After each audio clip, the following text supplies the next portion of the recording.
सूर्याय नमः। जय श्री हरि। ओम नमो भगवते वासुदेवाय नमः। आप सभी भक्तों को भगवान सूर्य नारायण को प्रिय रविवार की हार्दिक शुभकामनाएं। भगवान सूर्यदेव की कृपा से आपका जीवन प्रकाशमय तथा सभी सुखों से परिपूर्ण रहे। प्रिय भक्तों, आज पौष माह कृष्ण पक्ष की पंचमी तिथि है और आज धन दौलत तथा निरोगी काया देने वाले पौष माह रविवार का व्रत है, जिसे अलूने रविवार के नाम से भी जाना जाता है। पौष माह के रविवार को सूर्यदेव की आराधना तथा स्नान दान का विशेष महत्व होता है। इस विशेष तिथि में भगवान सूर्यदेव की पूजा तथा अर्घ्य देकर बड़ी ही सरलता से उन्हें प्रसन्न किया जा सकता है। इनके प्रभाव से व्यक्ति सदा धनवान तथा निरोगी रहता है। पुत्र की प्राप्ति के लिए भी यह व्रत बड़ा ही उत्तम है। स्नान दान अर्घ्य देने वाले मनुष्य और जो भी भक्तगण इस व्रत कथा को सुनने में तत्पर हो तो उनकी संतान आज्ञाकारी बनती है तथा अपने माता पिता से बहुत स्नेह करती हैं और संतान का तेज सूर्य के समान बढ़ता है। उन्हें अच्छा स्वास्थ्य, मान सम्मान तथा समाज में प्रतिष्ठा मिलती है। जो महिलाएं तथा कन्याएं वर्ष भर के रविवार व्रत को करना चाहती हैं, वे इस माह के रविवार से अपने व्रत को आरंभ कर सकती हैं। पौष माह को खरमास, नारायणी महीना तथा मलमास भी कहा जाता है। इसके साथ ही आपके लिए हमारा एक प्रश्न है। भगवान परशुराम क्षत्रिय थे या ब्राह्मण? यदि इसका उत्तर आपको पता है तो कमेंट में अवश्य ही लिखिएगा। हे सबको जीवन ऊर्जा देने वाले भगवान सूर्यदेव, अपने इस व्रत कथा को सुनने वाले भक्तों का कल्याण करो, उन्हें सुख संपत्ति तथा निरोगी काया देना। ओम आदित्याय नमः। अलूने रविवार कथा के अनुसार एक साहूकार था। उसके कोई भी पुत्र नहीं था। एक दिन की बात है, वह सुबह के समय घर से बाहर निकलकर टहल रहा था तो उसने देखा कि एक किसान खेत में दाना डालने जा रहा था। साहूकार को देखते ही वह वापस लौट गया और बोला, आज तो सगुन अच्छा नहीं है। अरे अरे, मैंने किसका मुंह देख लिया, आज का मेरा दिन बड़ा ही खराब जाएगा। अब देखिए, साहूकार ने यह सुना तो उसे बहुत ही बुरा लगा। उसका मुंह उतर गया। वह बहुत ही दुखी मन से अपने घर आ गया और अपनी पत्नी से बताने लगा कि आज एक किसान खेत में दाना बोने जा रहा था। वह मुझे देखकर अपशगुन समझकर वापस घर को चला गया। साहूकार की बात सुनकर उसकी पत्नी ने कहा, अरे हाँ, आज हमारे घर भी एक चिड़िया आई थी और वह बोली कि इस घर में तो बच्चे ही नहीं हैं, तो दाना कहाँ से मिलेगा। यह कहकर वह चिड़िया भी मेरे घर से उड़ गई, चली गई।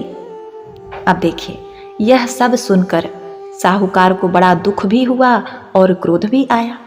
साहूकार भगवान की पूजा नित्य प्रति तो किया करता ही था, लेकिन वह समय पौष माह का था और रविवार पड़ने वाला था। तो उसी रविवार के दिन से वह सूरज भगवान की आराधना करने लगा। 12 वर्ष बीत गए तब सूरज भगवान ने सोचा, यदि भक्त की पुकार नहीं सुनी तो भगवान को कोई नहीं मानेगा। सूरज भगवान को दया आ गई और प्रकट होकर बोले, हे साहूकार, तेरे नसीब में बच्चा तो नहीं है, लेकिन तेरी भक्ति से मैं बड़ा प्रसन्न हूँ। तुमने लगातार बिना किसी शिकायत के 12 वर्ष तक मेरा पूजा किया है, आराधना किया है, इसीलिए मैं तेरे से बड़ा ही प्रसन्न हूँ। तेरे नसीब में तो एक भी पुत्र नहीं है, किंतु मेरे आशीर्वाद से तेरे घर एक कन्या जन्म लेगी। वह कन्या बहुत ही चमत्कारी होगी। प्रिय भक्तगणों, यह कौन सा चमत्कार है, आगे इस कहानी में सुनिए। अब देखिए, भगवान सूर्यदेव की कृपा से 9वें महीने उस साहूकार के घर में एक कन्या ने जन्म लिया और उस कन्या को नहलाने धुलाने के लिए एक दासी को रखा गया। दासी उस घर में आती और कन्या को नहला धुलाकर वहां से चली जाती, लेकिन वह कन्या बहुत ही दिव्यमयी थी। जब भी वह मुस्कुराती तो उसके मुस्कुराने से हीरे मोती उसके मुंह से गिरने लगते। उस हीरे मोती को वह दासी लेकर चली जाती। जब 1.25 महीना बीत गया तब साहूकार की पत्नी ने दासी से कहा, अब मैं अपनी कन्या को खुद भी नहला धुला सकती हूँ। तब वह दासी उस दिन से आना बंद कर देती है। अब वह साहूकार की पत्नी अपनी कन्या को नहलाने लगी तो बच्ची के हंसने पर हीरे मोती गिरे। अब वह समझ गई कि वह दासी तो खूब हीरे मोती इकट्ठा कर ली होगी, क्योंकि मेरी कन्या जब भी हंसती है तो हीरे मोती गिरते हैं। अब लड़की बड़ी हुई तो माँ बाप ने सोचा कि घर में धन तो बहुत है, इसीलिए घर जमाई रख लेते हैं। उन्होंने एक गरीब लड़का ढूंढा और उसके साथ अपनी लड़की का विवाह करा दिया। माँ दिन उगते ही अपनी बेटी को जगाने जाती और उसका मुंह देखती। तब लड़की का पति बोला, माँ जी, इतना सुबह सुबह आप हमारे कक्ष में क्यों आ जाती हैं? तो लड़की की माँ बोली, हमारे घर का यह नियम है कि हम अपने बेटी का मुंह देखे सुबह सुबह किसी चीज की शुरुआत नहीं करते, इसीलिए मैं सुबह सुबह अपने बेटी का मुंह देखने चली आती हूँ। जब दूसरा दिन हुआ तो दूसरे दिन सुबह वह लड़का उठा और अपनी पत्नी का मुंह देखा तो उसके मुंह से हीरे मोती गिर रहे हैं। अब वो समझ गया कि इसीलिए ही सासू माँ इसका मुंह पहले ही देख लेती हैं। थोड़ी देर के बाद लड़की की माँ आई और हीरे मोती नहीं मिले तो माँ समझ गई कि जमाई को पता चल गया है कि मेरी पुत्री के मुंह से हीरे मोती गिरते हैं। माँ के मन में लालच आ गया। उसने सोचा कि यदि जमाई को पता चल गया है वह तो धनवान हो जाएगा, मेरी पुत्री को यहाँ से ले जाएगा और हमें फिर से हीरे मोती नहीं मिलेंगे। अब उस माँ के मन में कपट आया। उसने एक आदमी को अपने जमाई को जान से खत्म करने के लिए, उसकी हत्या करने के लिए भेज दिया। अब देखिए, आदमी ने जमाई को मार दिया और उसका सिर सासू को लाकर दे दिया। सूरज भगवान ने देखा कि हमारी दी हुई कन्या का पति मर गया है और मेरी यह प्रसाद स्वरूपा कन्या विधवा हो गई है, तो सूर्य भगवान को बड़ी ही दया आई और सूर्य भगवान मनुष्य का रूप धारण करके एक भिक्षुक के रूप में उस साहूकार के घर गए और उन्होंने कहा, हे देवी, आज आप मुझे कुछ भिक्षा दे दें तो आपका बड़ा ही उपकार होगा। अब देखिए, उस कन्या की माँ साहूकार की पत्नी घर में से अनाज लेने के लिए जाती है और इधर सूरज भगवान चुपके से उस कन्या के पति का सिर लेकर उसके धड़ से लगा देते हैं। उन्होंने उसके अंग जोड़कर अमृत का छिड़काव कर दिया। तब उसका पति उठकर बैठ गया। इधर वह कन्या पौष रविवार का व्रत धारण की हुई थी। घर पहुंचकर उस कन्या ने देखा कि उसका पति देर शाम को घर आया है, तो उसने कहा, आपको पता है ना कि पौष रविवार व्रत का मेरा नियम है, दिन के अस्त होने के बाद मैं खाना नहीं खाती, तो फिर आप इतनी देर तक कहाँ गए थे? वो बोला, हे प्रिय, मुझे मारने के लिए तेरी माँ ने आदमी भेजा था। और वह सारी कहानी अपनी पत्नी को सुना देता है। तब बेटी बोली, अब हम यहाँ नहीं रहेंगे, जो मेरा सुहाग छीन ले वो किस काम का। बेटी अपने पति के साथ अलग घर में रहने लगी। उसके घर में सुख समृद्धि हो गई और माँ के घर में धीरे धीरे दरिद्रता आ गई। हे सूरज भगवान, जैसे आपने उस बेटी को प्रसन्न किया, उसका कल्याण किया, वैसे सबका उद्धार करना। जैसे माँ को दरिद्र बनाया, वैसा किसी को दरिद्र मत बनाना। इस कथा को सुनने वाले, कहने वाले तथा हुंकारा भरने वालों के ऊपर अपनी कृपा दृष्टि सदैव बनाए रखना। जय सूर्यदेव। ओम सूर्याय नमः। प्रिय भक्तों, हमारी दूसरी कथा बड़ी ही मनमोहक, मनोकामनाओं को पूर्ण करने वाली बुढ़िया माई की रविवार की कथा है। रविवार व्रत कथा के अनुसार एक समय की बात है। एक नगर में एक बहुत ही बूढ़ी महिला रहती थी। उनके घर में कोई भी नहीं था, न पुत्र न पुत्री, ना ही कोई अपना। वह अकेली अपने घर में रहा करती थी। वह हर रविवार को सुबह स्नान आदि कार्यों से निवृत्त होकर अपने घर को गोबर से लीपने के बाद भोजन तैयार करती थीं और उसे भगवान को भोग लगाती थीं। इसके पश्चात तो स्वयं भोजन ग्रहण करती थीं। वह इस प्रकार से रविवार का व्रत करती थीं। इस व्रत के प्रभाव से उनका घर धन्य धान से परिपूर्ण था। उस वृद्धा के पड़ोस में रहने वाली उनकी पड़ोसन को उनसे बहुत ही ईर्ष्या थी और वह उनकी खुशियों से जलती थी कि अरे, यह बुढ़िया अकेली है फिर भी इतना खुश रहती है। उस पड़ोसन के मन में विचार आया कि वह बुढ़िया मेरी गाय के गोबर से ही अपना घर लिपती है, क्यों ना मैं अपनी गाय को घर के अंदर ही बांधूं और वह बुढ़िया गोबर भी ना ले जाए। प्रिय भक्तों, अब देखिए, उस पड़ोसन ने अपनी गाय को घर के अंदर बांध दिया और उस बुढ़िया माई को उस रविवार के दिन अपना घर लीपने के लिए गाय का गोबर नहीं मिला। इससे दुखी होकर उसने भोजन भी नहीं बनाया और ना ही भोग लगाया। इस तरह उस दिन उसका निराहार व्रत हुआ और वह भूखी ही सो गई। उसी रात्रि में भगवान ने उसे स्वप्न में दर्शन देकर भोजन ना बनाने और भोग न लगने का कारण पूछा। बुढ़िया माई ने कहा कि हे भगवान जी, मैं आपको भोजन कैसे बनाकर चढ़ाती, मुझे तो आज गोबर ही नहीं मिला।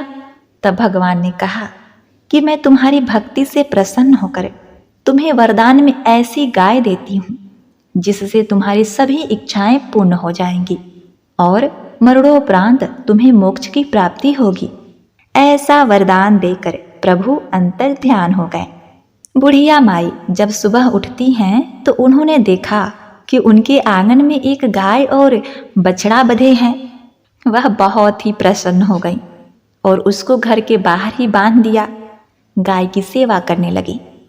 पड़ोसन ने जब बुढ़िया के द्वार पर सुंदर गाय और बछड़े को बंधे देखा तो उसके मन में ईर्ष्या और भी अधिक बढ़ गई। फिर उसकी नज़र उस गाय के सोने के गोबर पर पड़ी तो उसके मन में लालच आ गई, क्योंकि वह गाय सोने का गोबर किया करती थी। उसने उस गाय का सोने वाला गोबर अपनी गाय के गोबर से बदल दिया।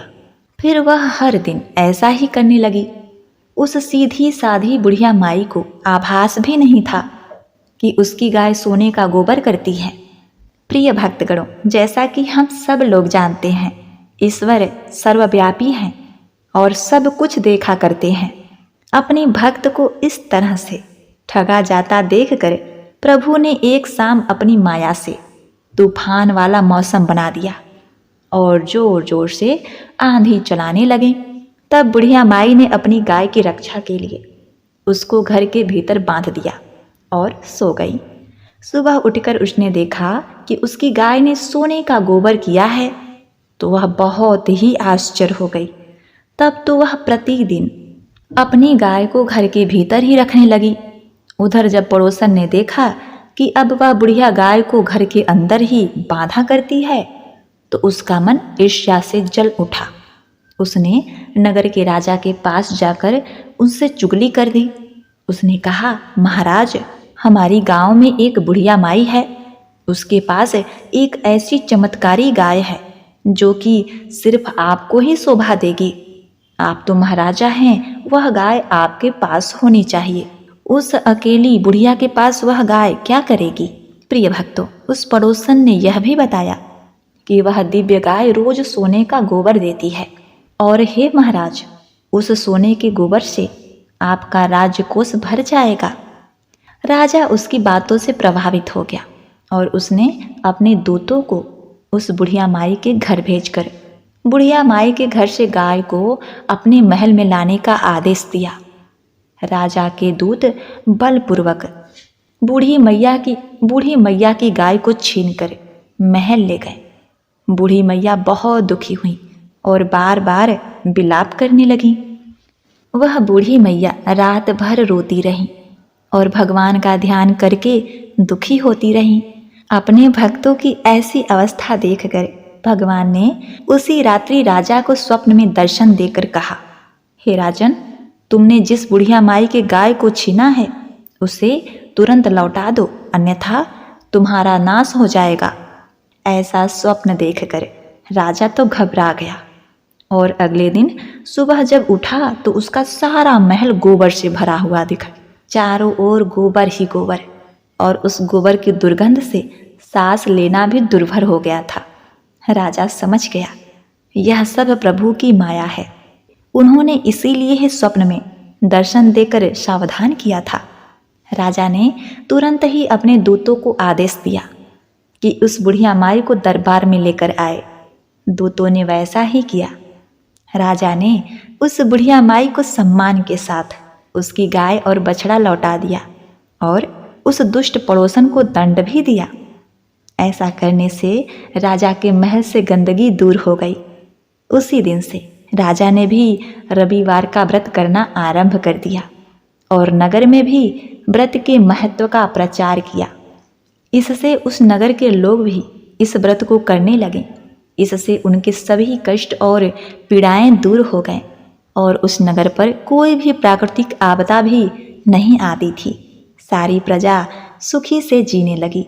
हे सूर्य भगवान, जैसे आपने बुढ़िया माई को दिया वैसे अपने सभी भक्तों को देना। ओम सूर्य देवाय नमः।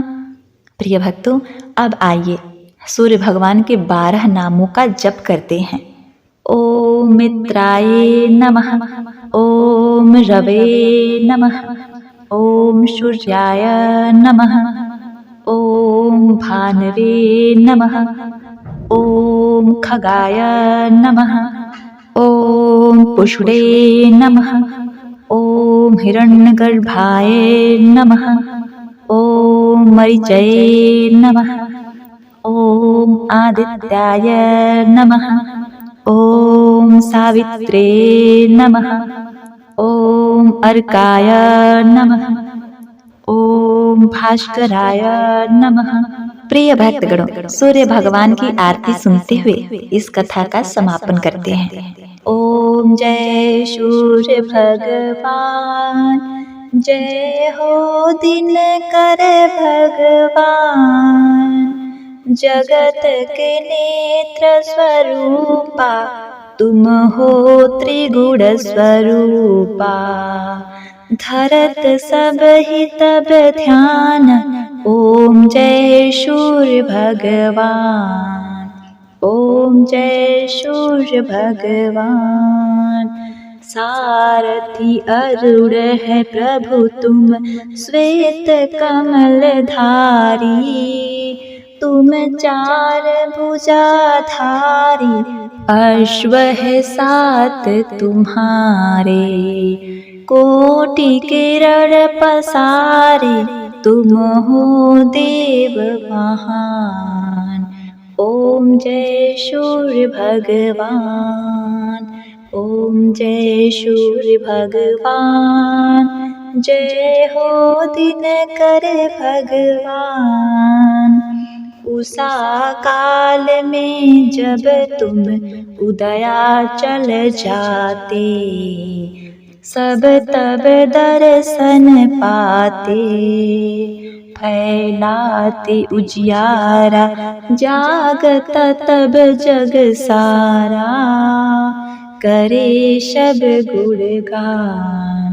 ओम जय सूर्य भगवान, ओम जय सूर्य भगवान, जय हो दिनकर भगवान।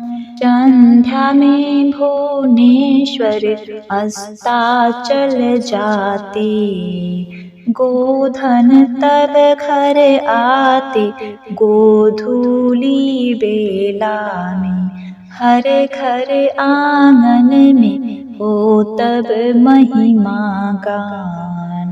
ओम जय सूर्य भगवान, ओम जय सूर्य भगवान, जय हो दिनकर भगवान। देव दनुज नर नारी, ऋषि मुनिवर भजते, आदित्य हृदय जपते, स्रोत ये मंगलकारी, ईश की है रचना न्यारी, दे नव जीवन दान। ओम जय सूर्य भगवान, ओम जय दिनकर भगवान। तुम हो त्रिकाल रचयिता, तुम जगत के आधार। महिमा तब अपरंपार, प्राणों का सिंचित करके भक्तों को अपने देते बल बुद्धि और ज्ञान। ओम जय सूर्य भगवान, जय सूर्य भगवान, जय दिनकर भगवान। भूचर जल पर खेचर, सबके हो प्राण तुम्ही। सब जीवों के प्राण तुम्ही, वेद पुराण बखाने। धर्म सभी तुम्हें माने, तुम ही सर्वशक्तिमान। ओम जय सूर्य भगवान, जय सूर्य भगवान। ओम जय दिनकर भगवान। पूजन करती दिशाएं, पूजे दश दिक्पाल। तुम भुवनों के प्रतिपाल, ऋतु में तुम्हारी दासी। तुम शाश्वत अविनाशी, शुभकारी अंशुमान। ओम जय सूर्य भगवान, जय हो दिनकर भगवान। जगत के नेत्र स्वरूपा, तुम हो त्रिगुण स्वरूपा। धरत सब ही तब ध्यान, ओम जय सूर्य भगवान। जय हो दिनकर भगवान, ओम जय सूर्य भगवान। ओम गंगणाधिपते नमः। प्रिय भक्तगणों, आज की अलोरी रविवार की व्रत कथा यदि आपको पसंद आई है तो आप हमारे चैनल को सब्सक्राइब, वीडियो को लाइक और कमेंट में यह जरूर लिखिएगा कि भगवान परशुराम क्षत्रिय थे या ब्राह्मण। यदि आपको इसका उत्तर पता है तो कमेंट में अवश्य लिखें। आपका जीवन शुभकारी और मंगलमय हो, इसी कामना के साथ आपसे विदा लेते हैं। मिलते हैं नेक्स्ट वीडियो में, तब तक के लिए नमस्कार।